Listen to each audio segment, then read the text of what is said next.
Wasigadde musanvu okwasitona ku olwaleero webale kubanga okyekumidde kucumika omuza Big Galaxy Farmer kadde ka mawulire mu bujjuvu nange Kiwune Steven. Akulembeddemu ekibiina ki NRM okuvuganya obukulembeze bw'eggwanga lino Yoweri Kaguta Museveni akomekeza olunaku olwokusatu ng'atalaga ebitundu bya Buganda wakati mu kunoonya akalulu. Museveni olunaku olwaleero abadde mu disitulikiti y'e Masaka era gy'asinzidde okulaga ebituukiddwako ku kyakwata enkasi okulembera eggwanga lino. Asabye abalonzi okuddamu okulonda NRM mu kulonda okubindabinda okubatuusa ku nkulaakulana gye batagenda kwejjusa wabula okwongera okwesiima nga bali mu ggwanga lyabwe.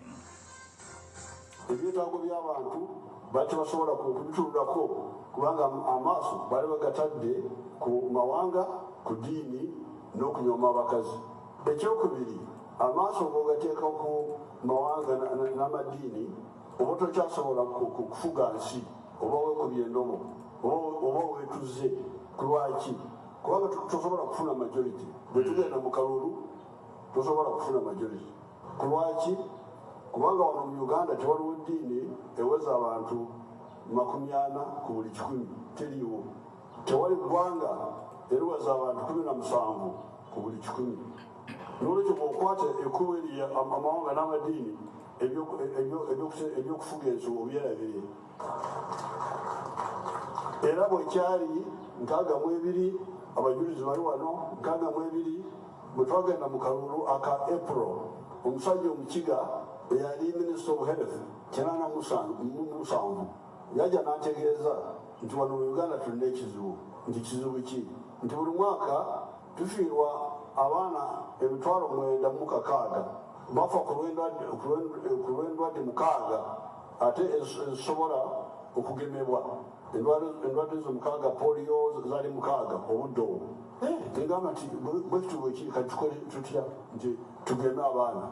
Netugenda wali Entebbe, oyo omusajja omukiga Dr. Rugunda, netugenda Entebbe netutandikako kaweefube oyo bwogema abaana. Ekivuddemu be bazzukulu abajjudde wano. Ate abazzukulu balina obulamu ate tebaliko obukosefu ku mubiri. Bw'olaba owa polio omanya nti oyo wa UPC oyo. N'olwekyo olaba bw'okwata ekkubo eryokumalawo ebyetaago by'abantu tosobola kukola nsobi.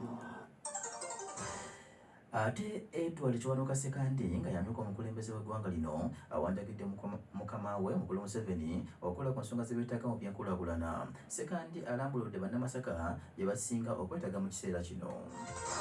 Bwe tunaayita okufuna ekyuma ekikamula omubisi eva mu bibala nga ennaanansi, emiyembe n'obutunda, okuzimba industrial park, ebizigo wamu n'okuteekawo ebbanguliro linatendeka abavubuka mu mirimu egy'enjawulo. Ku nsonga ezo, Minisita omubeezi w'ensonga z'abansi n'abavubuka Florence Nakiwala Kiyingi agambye nti bannamasaka tebalema irungi nga bateekera bulungi abakulembeze abagwanidde okubakulembera era 2021 NRM yawangula dda. Amaanyi ga Masaka galimu NRM. Nze bw'oyogera wano wenzaalibwa era wendi. Era wenneesimbye kalune nkawangula. Kati ekikulu ky'oba ngamba nti mwetegese mutya okunyonnyola abantu obulungi bwa NRM n'obulungi bwa gavumenti. Kubanga endege ntono naye ne zireekaana. Naye abantu bo mu mitima gyabwe bakimanye. Abantu ba wano mu Masaka si be bantu abasiba balance. Abantu b'e Masaka tebalya mayirungi. Abantu b'e Masaka balina amayumba, balina ensuku, bagulawo ne beggalira. N'olwekyo be bantu be omuntu yenna afuga abantu alina bafaanana. Kakati ffe be tuvaayo nga tufaanana abantu b'e Masaka. Ekyo kyokka kimala okulaga nti ansa weeri. N'olwekyo nze simanyi kyoyogerako, simanyi people power kyoyogerako. Nze abantu be nakula nabo be nazaalibwa nabo bonna mbamanyi nti bali mu gavumenti era balimu NRM. Nga tukyali mu kulonda okubindabinda okwa 2021 ate akulembeddemu ekibiina kya NUP ku bukulembeze bw'eggwanga lino Robert Kyagulanyi Ssentamu asuubiza okutumbula ebitone singa banaamukwasa obuyinza mu kulonda okubindabinda. Kyagulanyi asinzidde Kasambya Mubende okusuubiza okutondawo ebitone ebirala singa bannayuganda banaamukwasa eggwanga mu kulonda okusembedde. Naye kubanga gavumenti yaffe tetumbula bitone, gavumenti yaffe tetumbula bitone, ensi gye yamusuula nange ensi gye yansuula, bende ebitone byaffe byaviiraawo.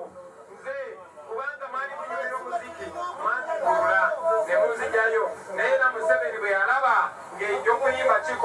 era nange ekitone kyange nakitemerako ettaka naye njagala obategeeza mikwano gyange nti manyi waliyo balobati Kyagulanyi bangi eyo manyi nti waliyo balobati Sitakange bangi eyo manyi nti muli bangi bangi eyo njagala obasuubiza nti obulamu tebugenda kuddamu kubeera kiki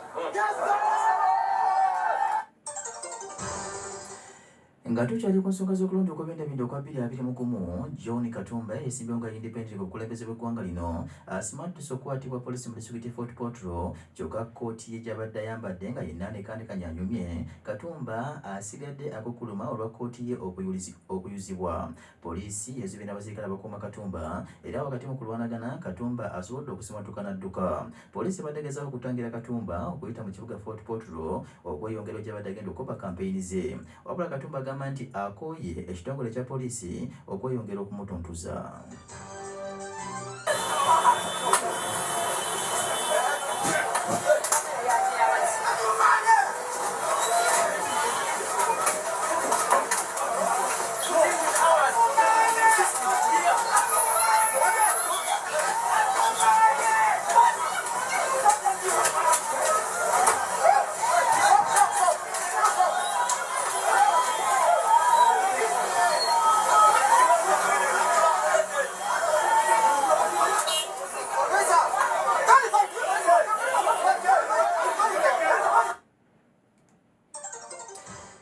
Ebiongo bitadde ku bbali poliisi etubulidde watuuse mu kunoonyereza ku misango egyakwasizza munnamateeka Nicholas Opio eyeegulidde erinnya mu kulwanira eddembe ly'obuntu. Opio yakwasiddwa olunaku olw'eggulo abantu abali mu ngoye eza bulijjo okuva ku restaurant emu e Kamwokya ne bamutwala ku kitebe kya poliisi ekinoonyeza ku misango mu ggwanga wali ekireka. Okusinziira ku poliisi Opio yakwatiddwa ne banne bana ku misango gy'okusangibwa ne ssente mu ngeri emenya amateeka ezigambibwa nti zakukusibwa era okunoonyeza kukyagenda maaso mu kiseera kino. Fred Enanga omwogezi wa poliisi mu ggwanga alambuludde ku nsonga ezo. Akabondo k'abakugu abeekenneenya ebizibiti ebiba bizuuliddwa aka Directorate of Forensic Services era kayina ebizibiti omuli ebyuma bikalimagezi ebyazuuliddwa kali mu kubyetegereza n'okwekenneenya bagezaako okulaba ssente zino ebitongole bino lawyer Nicholas Opio babadde akulira ssente zibadde ziyingira awo zibadde zisaasaanyizibwa zitya ziyitira mu makubo ki baani abadde baganyulwa mu ssente ezo okusobola okulaba zibadde zitambulira mu makubo amatuufu oba amakubo amakyamu. Lawyer Nicholas Opio ne banne bakyakuumiddwa ku kitebe kyaffe ekya Special Investigations Division wabula bannamateeka mikwano gy'Opio abeegattye mu kibiina kyabwe ekya Legal Aid Service Providers Network nga bakulembeddwamu Sylvia Namubiru bagamba nti wadde Opio yakwatiddwa tewali ayinza kubajja ku mulamwa ku nsonga z'eddembe ly'obuntu.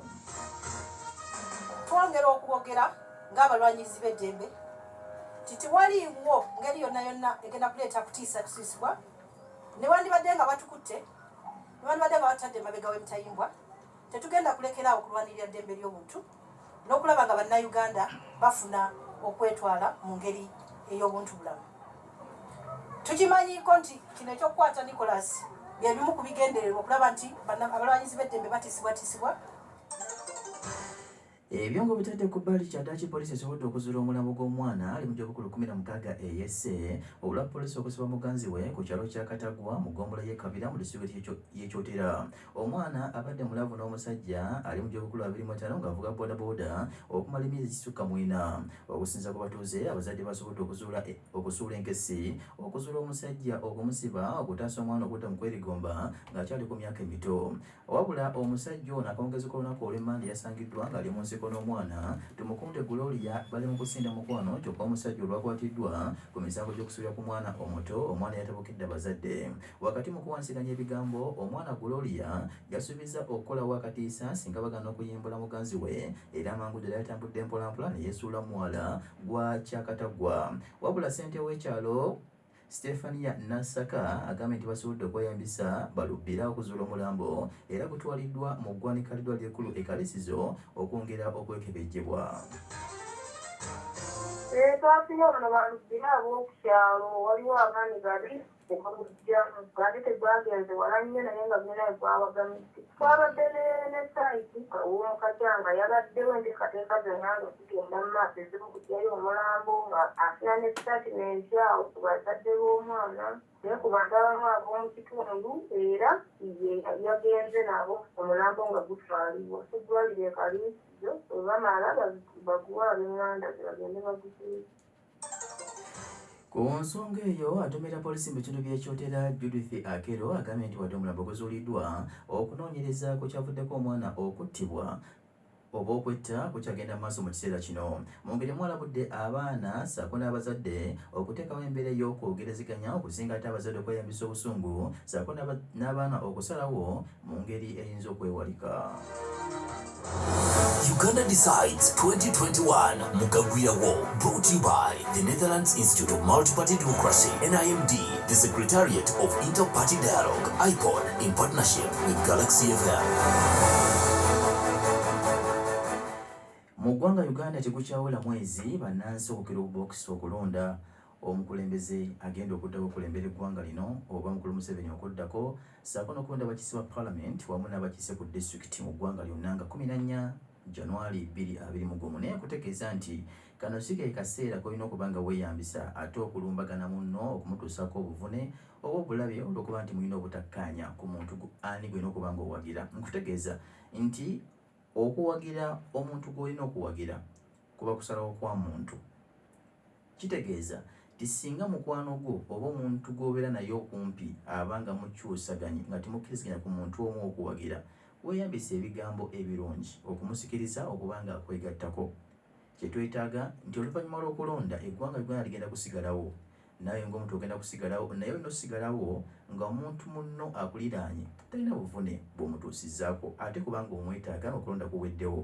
Mu kaseera kano tulina kuba nga tweyambisa ebigambo ebitugatta ffe nga bannayuganda tulina omusaayi gumu gwonna gwa lweti sikisuubira nti nno singa otuusa ku munno buvune ate 2021 nga tumaze okulonda ng'atuusako buvune ojja kuba nga omutunula kooti.